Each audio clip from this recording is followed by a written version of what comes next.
Get ready for something big. Hello, everyone. Welcome to the reaction room with Amy Fortran on the Poetry Show. Today we'll be reacting to the poem Alone, written by Edgar Allan Poe. Edgar has always been known for his dark poems, and Alone is not an exception. But bring out, we decided to draw out the positive aspects of this poem Alone.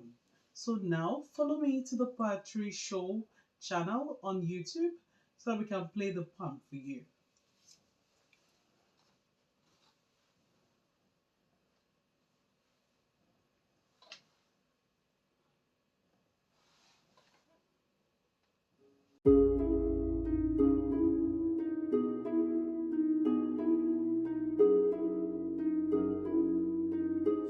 From childhood's hour, I have not been as others were. I have not seen as others saw. I could not bring my passions from a common spring. From the same source, I have not taken my sorrow. I could not awaken my heart to the joy at the same tone. And all I loved alone. Then, in my childhood, in the dawn of a most stormy life, most drawn from every depth of good and ill, the mystery which bindeth me still. From the torrent or the fountain, from the red cliff of the mountain, from the sun that round me rolled in its autumn tint of gold, from the lightning in the sky as it passed me flying by, from the thunder and the storm, and the cloud that took form when the rest of heaven was blue of a demon in my view.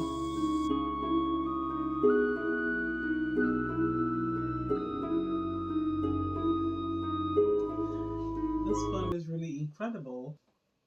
Okay, we're going to play the poem again from the beginning so that we will bring out the positive principles from the verses of this poem.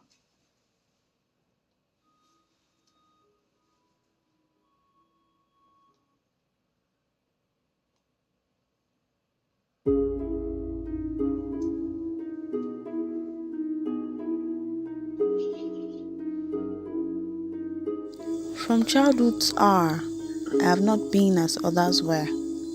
I have not seen as others saw. I could not bring my passions from a common spring. From the same source, I have not taken my sorrow. This is deep. I'm going to repeat that line again. It says, from childhood's hour, I have not been as others were, and I haven't seen as others saw.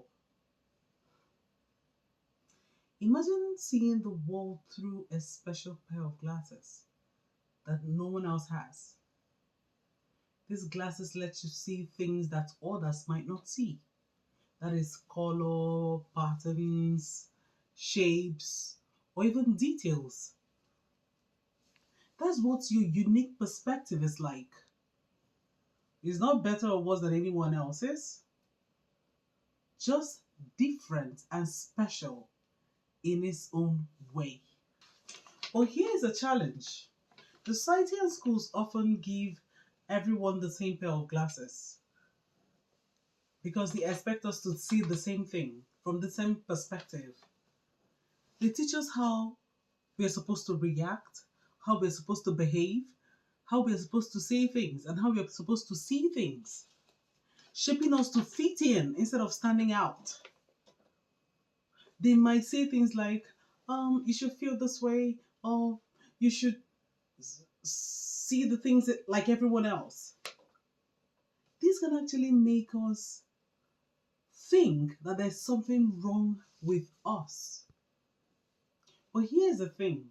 The society and school often try to give everyone the same pair of glasses.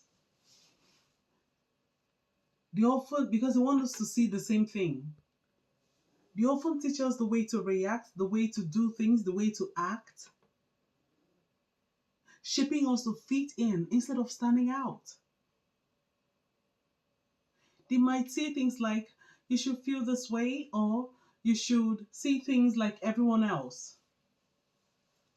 this can make us feel like there's something wrong with what we are feeling or what we are seeing because we are not seeing it the way others are seeing it. The truth is, your unique perspective is a gift. It makes you to see beauty and meaning others might miss. You don't need to force your emotions or thoughts to match what others expect of you. You can honor what you feel true to you by embracing your authentic self. You free yourself from the pressure to conform and can start appreciating the world in your own way. If this reaction video resonates with you, we will appreciate it if you like, share, subscribe, and click on the notification bell because this will mean so much to us. Then, if you are enjoying the poem, we'll also want you to put it down in the comment section. There are examples of some people who did not fit the mold and they were successful. We have Albert Einstein. As a child, Einstein struggled in school and was considered a slow learner because he didn't conform to traditional teaching methods. He questioned conventional ideas and followed his curiosity, which led to revolutionary contributions to science, including the theory of relativity. Steve Jobs is another person. Jobs was known for thinking differently and challenging the status quo. He dropped out of college and followed his interest in design, technology, and innovation. His vision led to the creation of Apple, which transformed the tech industry and how we interact with technology. Another person we have is J.K. Rowling. Rowling faced rejection from 12 publishers before Harry Potter became one of the best-selling book series in history. She broke away from societal expectations by pursuing her dream of writing, even when she was a single mother living on welfare. We also have Oprah Winfrey. Oprah grew up in poverty and faced significant challenges, including discrimination and personal struggles. She didn't fit the mold of traditional TV host, but used her authenticity and unique style to build one of the most influential media empires in the world. Another person on our list is Billie Eilish. Known for her unconventional music and fashion, Billie didn't conform to mainstream pop standards. She embraced her individuality, and her authenticity has made her a global sensation, winning multiple Grammy Awards at a young age. These people that we mentioned, there are more, but these people we mentioned, because they embraced their unique perspectives and passions, they refuse to conform to societal expectations. Their stories remind us that staying true to yourself can lead to extraordinary achievement. Let's go ahead with the poem. And all I loved alone. Then, in my childhood, in the dawn of a most stormy life, much drawn from every depth of good and ill, the mystery which bindeth me still. From the torrent or the fountain, from the red cliff of the mountain, from the sun that round me rolled in its autumn. This is really mind-blowing. This seems steeped in loneliness when you look at it at the first glance. But when you think about it, you will see that it reveals something very powerful about passion. It speaks to the kind of love and connection that doesn't just depend on external validation. The kind that comes from a deep personal place is what we see here. This purity of passion is transformative, especially when it comes to creativity. Think about this. When we are truly passionate about something, whether it is art, music, idea, nature, that passion becomes a fuel to creativity. And this pushes us to explore, to experiment, and to create something uniquely our own. It doesn't matter if no one else sees or understands it at first.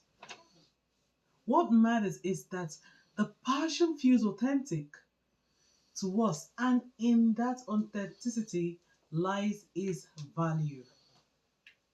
When we create from a place of passion, we add a unique layer of value to our creativity. Passion driven work often resonates deeply with others because it's real, it's honest, and it comes from a piece of the creator's soul. Whether it's a poem, a painting, business idea, whatever it is, something born out of genuine passion has the potential to stand out, to connect, and to inspire. When Poe says he loved alone, it's a reminder that the most meaningful passion often starts within us without needing approval from others. So embrace your passion, even if they seem so unconventional or solitary. They just might lead you to create something extraordinary.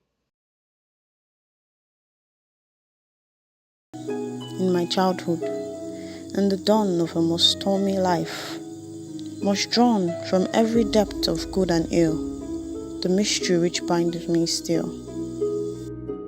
From the torrent or the fountain, from the red cliff of the mountain, from the sun that round me rolled in its autumn tint of gold, from the lightning in the sky as it passed me flying by, from the thunder and the storm, and the cloud that took form when the rest of heaven was blue, of a demon in my view.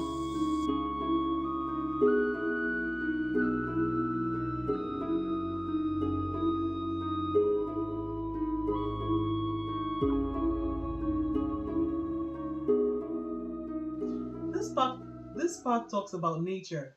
I'm going to repeat the line again. It says, from the torrent of the fountain, from the red cliff of the mountain, from the sun around me rolled. Take Edgar, for example, was able to gain inspiration in solitude by stepping away from distractions in the society around him and was able to connect with nature. We can also do the same so that when we're feeling isolated, taking time off social media and virtual devices allows us to unplug from constant noise and rediscover the beauty around us. A way of shifting our perspective, the gentle rustle of leaves, the vastness of the ocean, the steady rhythm of a flowing river reminds us of our life simplicity and interconnectedness. In these moments, creativity often sparks naturally. Even spending a short time outdoors, whether it's a walk in the park, sitting by the lake, or hiking through the woods, um, can reconnect us with the world around us. And nature doesn't just demand perfection or conformity, it simply exists, vibrant and free. Embracing that freedom can help us rediscover our own authenticity and ignite new ideas and passions. Remember, sometimes the best way to find yourself is to lose yourself in the beauty of nature. Until next time, take a moment to unplug, step outside, and let the world surprise you. This brings us to the end of our reaction video on the poem titled Alone, written by Edgar Allan Poe. If you're interested in creativity and nature, here's a book I'm going to recommend for you. The title is Entangled Life: How Fungi Make Our Worlds, Change Our Minds, and Shape Our Futures by Merlin Sheldrake. The link to purchase the book will be in the description below. And don't forget to like, share, subscribe, and click on the notification bell. The link to this poem will also be in the description below. Follow us on our social media handles that will be displayed on the screen. Go to our website www.poetree.ca to have access to poems written by poets from different parts of the world.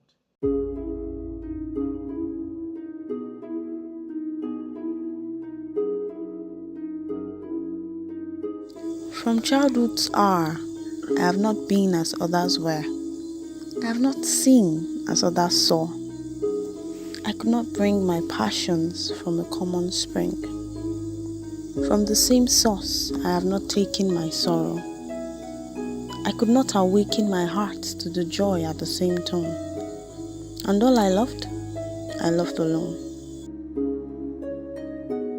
Then, in my childhood, in the dawn of a most stormy life, most drawn from every depth of good and ill, the mystery which bindeth me still.